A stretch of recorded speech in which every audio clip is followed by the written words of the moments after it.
Welcome to தாய் தமிழ் கதைகள் channel.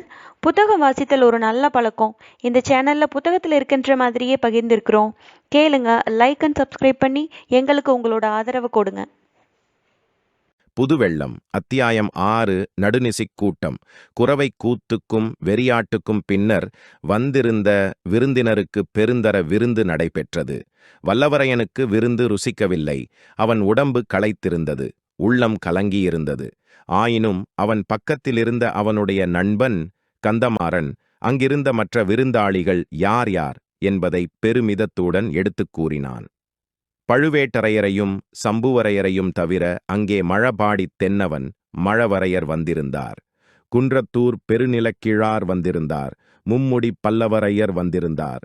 தான் தொங்கி கலிங்கராயர், வணங்காமுடி முனையரையர், தேவசேனாதிபதி பூவரையர், அஞ்சாத சிங்கமுத்தரையர், இரட்டை குடை ராஜாளியார், கொல்லிமலை பெருநில வேளார் முதலியோரை இன்னின்னார் என்று கந்தமாறன் தன் நண்பனுடைய காதோடு சொல்லிப் பிறர் அறியாதபடி சுட்டிக்காட்டித் தெரியப்படுத்தினான். இந்த பிரமுகர்கள் சாமானியப்பட்டவர்கள் அல்ல, எளிதாக ஒருங்கு சேர்த்துக் காணக்கூடியவர்களுமல்ல. அநேகமாக ஒவ்வொருவரும் குறுநில மன்னர்கள் அல்லது குறுநில மன்னருக்குரிய மரியாதையை தங்கள் வீரச் செயல்களினால் அடைந்தவர்கள். ராஜா அல்லது அரசர் என்பது மருவி அக்காலத்தில் அரையர் என்று வழங்கி வந்தது. சிற்றரசர்களுக்கும் சிற்றரசர்களுக்குச் சமமான சிறப்பு வாய்ந்தவர்களுக்கும் அரையர் என்ற பட்டப்பெயர் சேர்த்து வழங்கப்பட்டது. அவரவர்களுடைய ஊரை மட்டும் கூறி அரையர் என்று சேர்த்துச் சொல்லும் மரபும் இருந்தது. அந்த நாளில் சிற்றரசர்கள் என்றால் பிறப்பினால் மட்டும் அரசர் பட்டம் பெற்று அரண்மனை சுகபோகங்களில் திளைத்து வாழ்ந்திருப்பவர்கள் அல்ல. போர்க்களத்தில் முன்னணியில் நின்று போரிடச் சித்தமாயுள்ள வீராதி வீரர்கள் தாம் தங்கள் அரசுரிமையை நீடித்து காப்பாற்றிக் கொள்ள முடியும். எனவே ஒவ்வொருவரும் பற்பல போர்க்களங்களில் போரிட்டு புகழுடன் காயங்களையும் அடைந்தவர்களாகவே இருப்பார்கள். இன்று அத்தனை பேரும் பழையாறை சுந்தர சோழ சக்கரவர்த்தியின் ஆட்சிக் கடங்கி தத்தம் எல்லைக்குள் அதிகாரம் செலுத்தி வந்தார்கள். சிலர் சோழ பேரரசில் பெருந்தரத்து அரசாங்க அதிகாரிகளாகவும் பதவி வகித்து வந்தார்கள். இவ்வளவு முக்கியமான சோழ சாம்ராஜ்ய பிரமுகர்கள் எல்லாரையும் ஓரிடத்தில் பார்த்தது பற்றி வல்லவரையன் நியாயமாக உவகை கொண்டிருக்க வேண்டும். ஆயினும் அவனுடைய உள்ளத்தில் உவகை ஏற்படவில்லை. இவ்வளவு பேரும் எதற்காக இங்கே கூடியிருக்கிறார்கள் என்ற எண்ணம் அவனுக்கு அடிக்கடி தோன்றியது. ஏதேதோ தாவிவில்லாத ஐயங்கள் அவன் உள்ளத்தில் தோன்றி அலைத்தன. மனத்தில் இத்தகைய குழப்பத்துடனேயே வல்லவரையன் தனக்கென்று கந்தமாறன் சித்தப்படுத்திக் கொடுத்திருந்த தனி இடத்தில் படுக்கச் சென்றான். விருந்தினர் பலர் வந்திருந்தபடியால் வல்லவரையனுக்கு அம்மா பெரும் மாளிகையின் மேல் மாடத்தில் ஒரு மூலையிலிருந்த திறந்த மண்டபமே படுப்பதற்கு கிடைத்தது.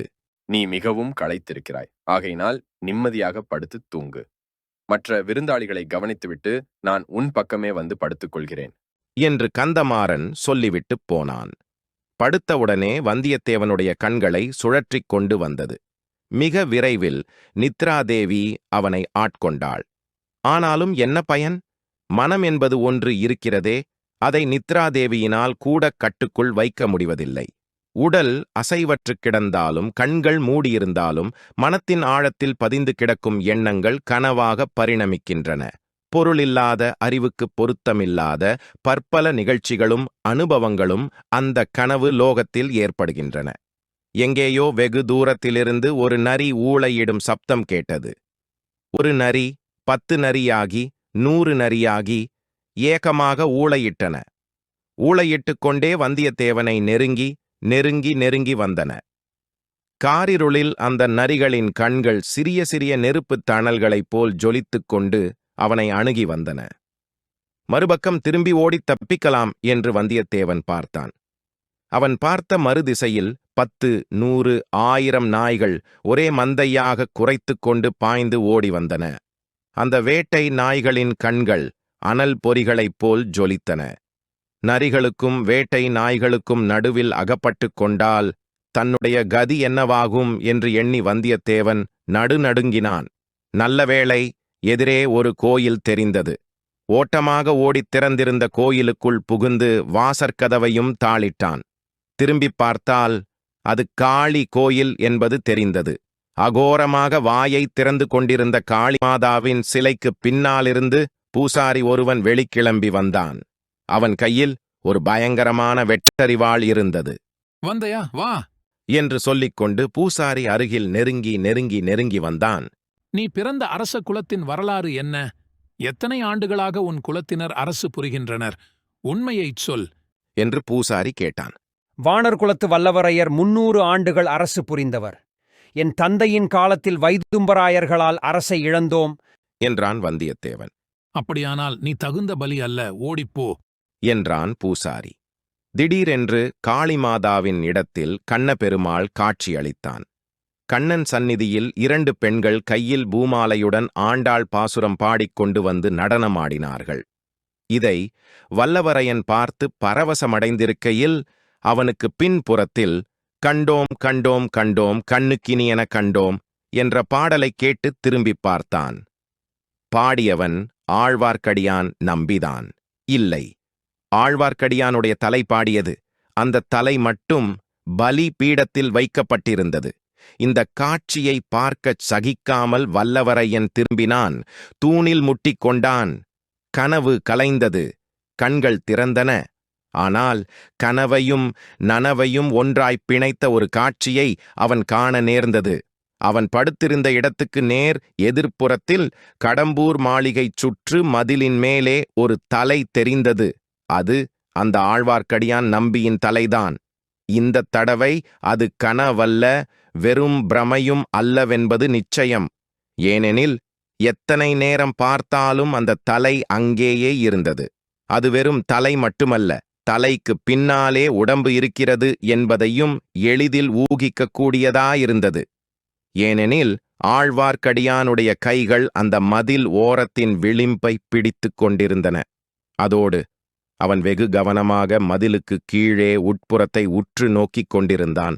அவன் அவ்வளவு கவனமாக அங்கே என்னத்தை பார்க்கிறான்? இதில் ஏதோ வஞ்சகச் சூழ்ச்சி இருக்கவே வேண்டும். ஆழ்வார்க்கடியான் நல்ல நோக்கத்துடன் அங்கு வந்திருக்க முடியாது. ஏதோ துஷ்ட நோக்கத்துடன் தீய செயல் புரிவதற்கே வந்திருக்கிறான். அவன் அவ்விதம் தீசெயல் புரியாமல் தடுப்பது கந்தமாறனின் உயிர் நண்பனாகிய தன் கடமையல்லவா? தனக்கு அன்புடன் ஒருவேளை அன்னம் அளித்தவர்களின் வீட்டுக்கு நேரக்கூடிய தீங்கை தடுக்காமல் தான் சும்மா படுத்துக் கொண்டிருப்பதா? வல்லவரையன் துள்ளி எழுந்தான்.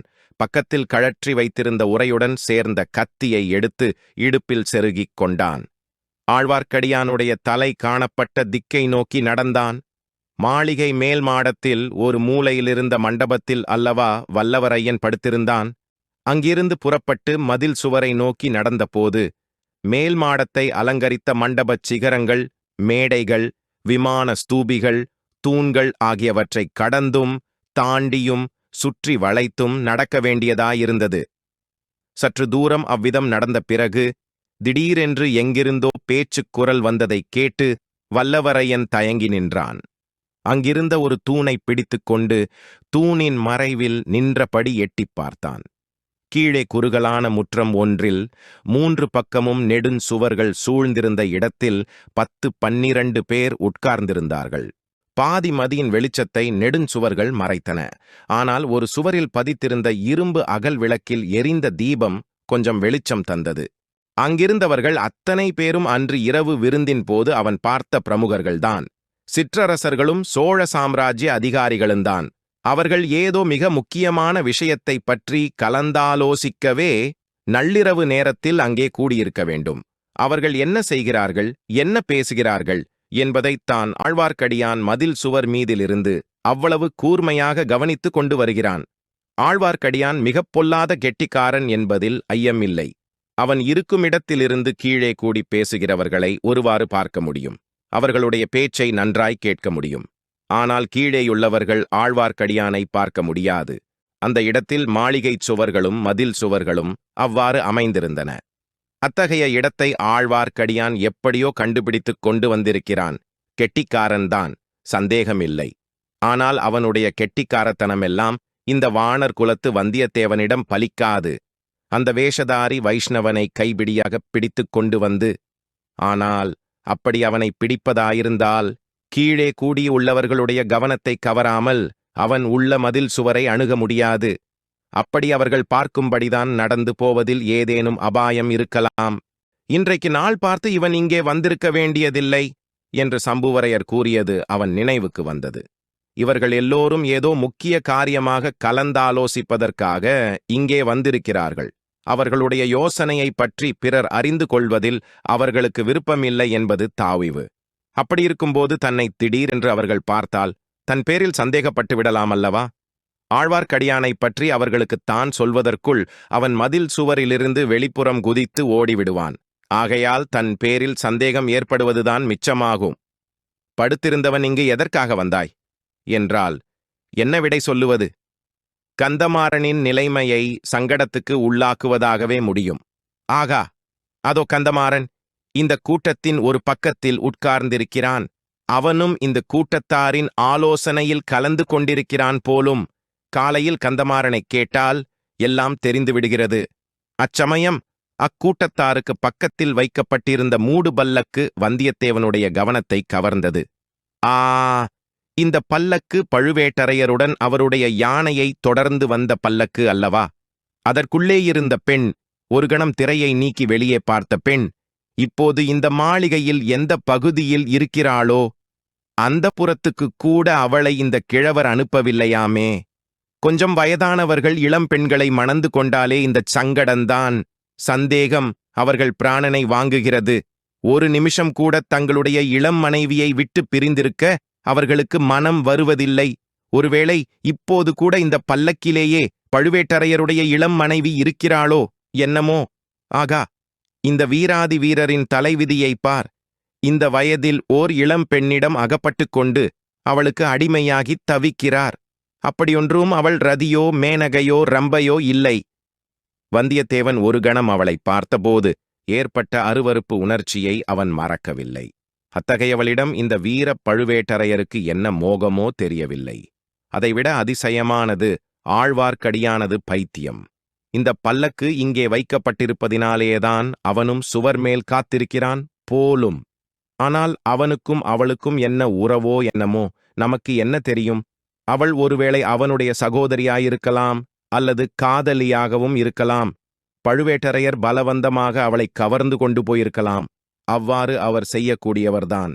அதனால் அவளை பார்த்து பேச ஒரு சந்தர்ப்பத்தை ஆழ்வார்க்கடியான் எதிர்பார்த்து இப்படியெல்லாம் அலைகிறான் போலும். இதை பற்றி நமக்கு என்ன வந்தது?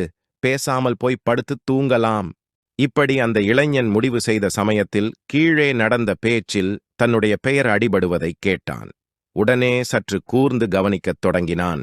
உம்முடைய குமாரனுடைய சிநேகிதன் என்று ஒரு பிள்ளை வந்திருந்தானே, அவன் எங்கே படுத்திருக்கிறான்? நம்முடைய பேச்சு எதுவும் அவனுடைய காதில் விழுந்துவிடக்கூடாது. அவன் வடதிசை மாதண்ட நாயகரின் கீழ்ப்பணி செய்யும் ஆள் என்பது நினைவிருக்க வேண்டும். நம்முடைய திட்டம் உறுதிப்பட்டு நிறைவேறும் காலம் வருவதற்குள் வேறு யாருக்கும் இதை பற்றி தெரியக்கூடாது. அந்த பிள்ளைக்கு ஏதாவது கொஞ்சம் தகவல் தெரிந்துவிட்டது என்ற சந்தேகம் இருந்தால் கூட அவனை இந்த கோட்டையிலிருந்து வெளியே அனுப்பக்கூடாது. ஒரேயடியாக அவனை வேலை தீர்த்து விடுவது உசிதமாயிருக்கும். இதைக் கேட்ட வந்தியத்தேவனுக்கு எப்படி இருந்திருக்கும் என்று நேயர்களே ஊகித்துக் கொள்ளலாம். ஆனாலும் அந்த இடத்தை விட்டு அவன் நகரவில்லை. அவர்களுடைய பேச்சை முழுதும் கேட்டே விடுவது என்று உறுதி செய்து கொண்டான். வடதிசை மாதண்ட நாயகர் யார்? சுந்தர சோழ சக்கரவர்த்தியின் மூத்த குமாரர். அடுத்தபடி சோழ சிம்மாசனம் ஏற வேண்டிய பட்டத்து இளவரசர். அவரிடம்தான் வேலை பார்ப்பதில் இவர்களுக்கு என்ன ஆட்சேபம்? அவருக்கு தெரியக்கூடாத விஷயம் இவர்கள் என்ன பேசப் போகிறார்கள்? அச்சமயம் கந்தமாறன் தன் சிநேகிதனுக்கு பரிந்து பேசியது வல்லவரையனின் காதில் விழுந்தது. மேல் மாடத்து மூலை மண்டபத்தில் வந்தியத்தேவன் படுத்து நிம்மதியாக தூங்கிக் கொண்டிருக்கிறான். இந்த கூட்டத்தின் பேச்சு அவன் காதில் விழப்போவதில்லை. தனக்குச் சம்பந்தமில்லாத காரியத்தில் அவன் தலையிடுகிறவனும் அல்ல. அப்படியே அவன் ஏதாவது தெரிந்து கொண்டாலும் அதனால் உங்களுடைய யோசனைக்கு பாதகம் ஒன்றும் நேராது. அதற்கு நான் பொறுப்பு என்றான் கந்தமாறன். உனக்கு அவனிடம் அவ்வளவு நம்பிக்கை இருப்பது குறித்து எனக்கும் மகிழ்ச்சிதான். ஆனால் எங்களில் யாருக்கும் அவனை முன்பின் தெரியாது. ஆகையினால்தான் எச்சரிக்கை செய்தேன். நாம் இப்போது பேசப் போகிறதோ ஒரு பெரிய சாம்ராஜ்யத்தின் உரிமை பற்றிய விஷயம். அஜாக்கிரதை காரணமாக ஒரு வார்த்தை வெளியில் போனாலும் அதனால் பயங்கரமான விபரீதங்கள் ஏற்படலாம். இது உங்கள் எல்லாருக்குமே நினைவிருக்க வேண்டும். மீண்டும் சந்திப்போம். லைக் அண்ட் சப்ஸ்கிரைப் பண்ணி எங்களுக்கு ஆதரவு கொடுங்க. தேங்க்யூ.